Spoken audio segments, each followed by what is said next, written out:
Complaint number one, it's 2025. All you did was put an A7 IV into an FX3 body and called it a cinema camera.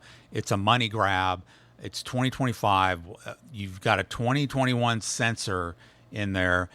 There's the 4K 60. It's 2025. Why is there still a crop and 4K 60? Boo who? Like seriously, like put a wider lens on there. Sony, I think the marketing on this, I think they blew it. This is a gateway camera, this FX2. It's a gateway camera into cinema cameras for photographers, and that's how they should market this. Guys, I'm here to tell you why everyone is wrong about the FX2 and why you should reconsider this, especially if you are a photographer and you like to dabble in video. I think the marketing for this thing, I think Sony blew it, and I think they got it all wrong. I'll tell you right now, go out here to Willoughby's. This is of 9/26/25 at 3 p.m. They've got it on, it's not even on sale. It's at $26.98. The regular price everywhere else is right at about $3,000. Okay, and once you add taxes onto that, you're looking at almost $3,250. Right. Same with Autorama, almost $3,250. Willoughby's seems to have forgot about tariffs. I guess the pricing has gone up since the original. They forgot about tariffs, and actually, if you go to the cart, they forgot about U.S. taxes as well because they're not charging tax. So I got this thing for almost $2,750. I paid for the next day air, so $2,800 out the door for the FX2. Why would I go for this? I need a true hybrid camera. What everyone else is missing, you've got all these cameras out there that are cinema cameras, and they take stills as well, but they're electronic shutters, right? Most of them, except for maybe the Lumix S5 II. I've looked at those, but they have, the Sony cinema line cameras. They've got electronic shutters. The upcoming Nikon ZR, it's got an electronic shutter. I'm an off-camera flash portrait photographer. Off-camera flash is not going to work with an electronic shutter. So I'm limited to, natural light, I guess, and that's just not going to fly with me. I would like to have a true hybrid camera, and that's what you guys are missing. That's what this FX2 is. It has a mechanical shutter. It doubles as a true photography camera that I can shoot with in the studio with as many flashes as I want to. Outside with off-camera flash, I can use the FX2. Can't do that with the FX30. Can't do that with the FX3, okay? That's what everyone's missing. Oh, and by the way, it's a cinema camera on top of that, right? With a fan in it that keeps it from overheating. Why is that important to me? Well, that obvious reasons. I'll tell you why. I was at a rodeo. I live in Texas. Rodeos happen out here, right? Someone asked me to video a rodeo, right? And it was 90 degrees and it was humid. My A6700, I wanted to go light. I tried to go light. That thing, it shut down after 15 minutes.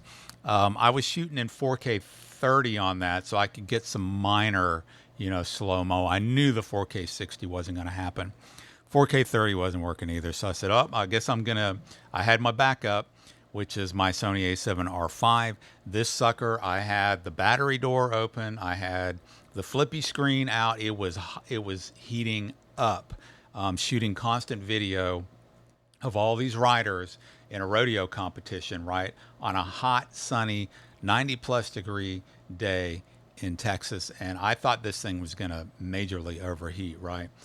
It did not. I was at 4K 24 on this one, but that's what gave me the concern. And so that's where I thought I would like to have a video camera that has a fan on it so I don't have to worry about it overheating, and I can do professional gigs in video. I'm not making cinematic masterpieces, guys, here. My clients, though, they want some video, right, to go with the stuff. So I can do this now. I can do podcasts. I can do interviews, which I've done before, and not have to worry about it overheating. So what can I do now? I bought this thing, and I'm going to get it another day, and I'm excited because I can take one camera out, no matter where I go in the studio, on location, and I have a true hybrid camera. I can shoot off camera flash with it. It's got the A7 IV in it, but not just the A7 IV. It's got the better autofocusing in it, right? It's got the AI autofocus, so that's an improvement. It's got dynamic active stabilization now, which the A7 IV doesn't have. So now I don't have to use a gimbal if I don't want to. Sure, yes, there could be a crop in there. All right, guys, if at the rodeo, I was using the Tamron 35 to 150. If I wanted to go 4K 60 in there, I probably would have overheated if I did, but I can use this 35 to 150 at an event like that. And it's not 4K 60 is not even going to make the crop is not even going to make me flinch. I'm going from a 35 to 150 to a 52.5 to 225, 250. I don't know. I can't do head math. 150 times 1.5 is, I guess it's 150 plus 75, which would be 225. So I'm going from to a 52.5 to 225. Even better at a rodeo, right? Like, that's perfect if I go into crop mode on that, right? No problem with that. Don't have a problem with the 4K 60 crop.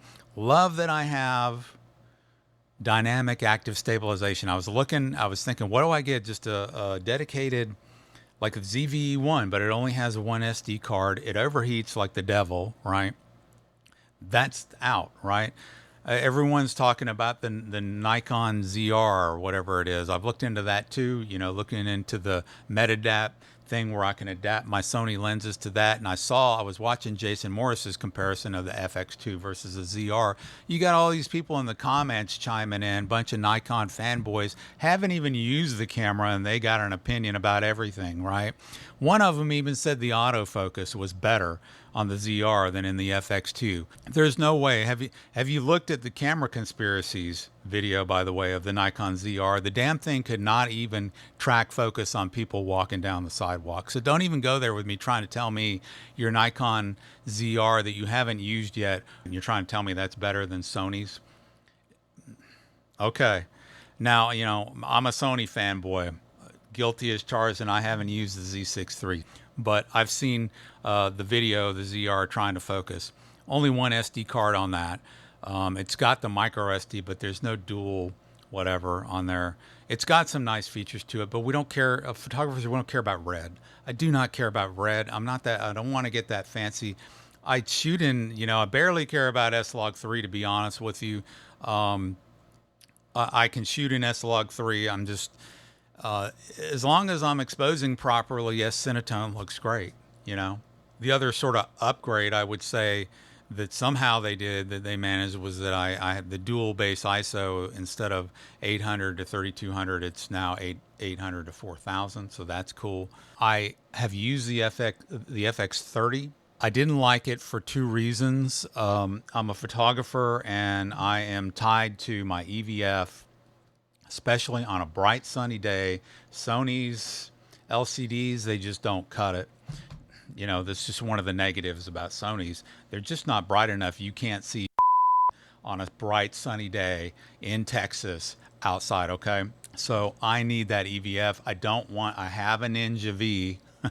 I like my setup minimal. I got a runner. It's a rodeo. Like, I'm all over the place, right?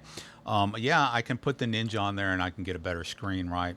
But I like an EVF. So I didn't like the FX30 because it didn't have an EVF. And the other thing is the sensor on that thing, while, everybody says it's great and everything, it was just noisy to me. And I know I'm not a 100% cinematic videographer, but, I am exposing for its base ISO.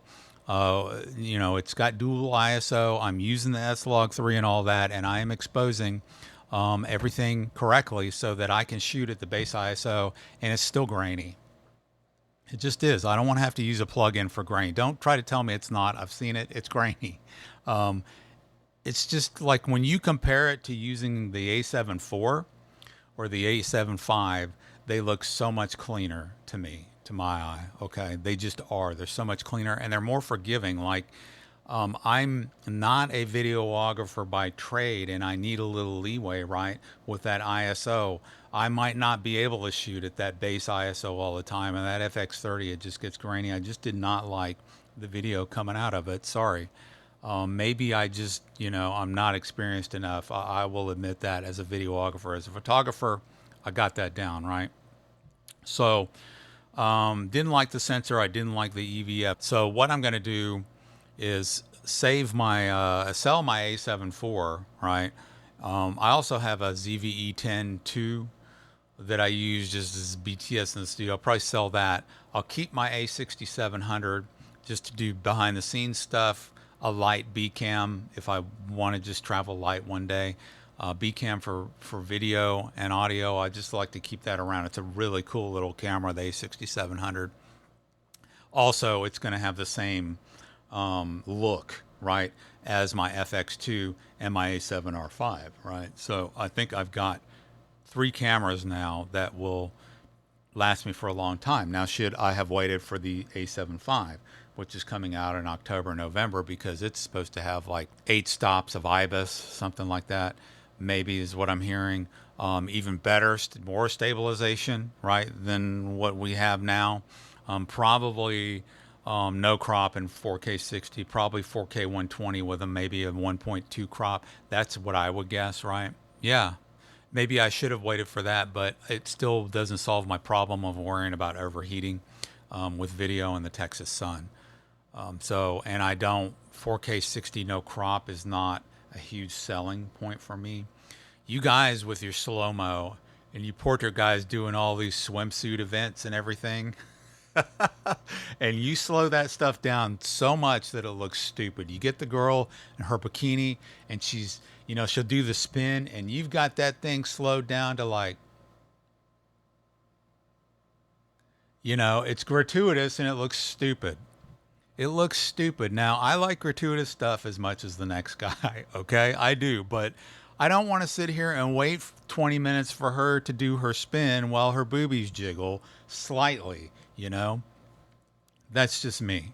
I think it looks stupid. You guys slow stuff down too much. Now, wildlife and things like that, that's cool. But don't do, gratuitous anyway. That's just me, each to their own, right? So I don't need that much slow-mo, okay? I don't. Maybe, shooting the rodeo and stuff, I might want to slow it down more than what I can get with 4K 30. I'll go to 4K 60. I'll use my Tamron in crop mode, 52.5 to whatever it was. I can't remember, and I'm good, right? Love that lens, by the way. So that's, I'll do another video on my FX2, shooting from the studio with it, doing behind the scenes video with it, shooting at rodeos with it, taking it everywhere, sleeping with it, everything else. I can't wait. I think to conclude that people are missing the point on this FX2. It's not the FX4. They were disappointed. It's got a crop in 4K 60. It's got a 2021 sensor in it. But for all the reasons I told you, I can't wait. A true hybrid camera. No, not this electronic shutter crap. Mechanical shutter. Sony A7 IV with better AI autofocus. Better ISO, dual base ISO up to 4,000.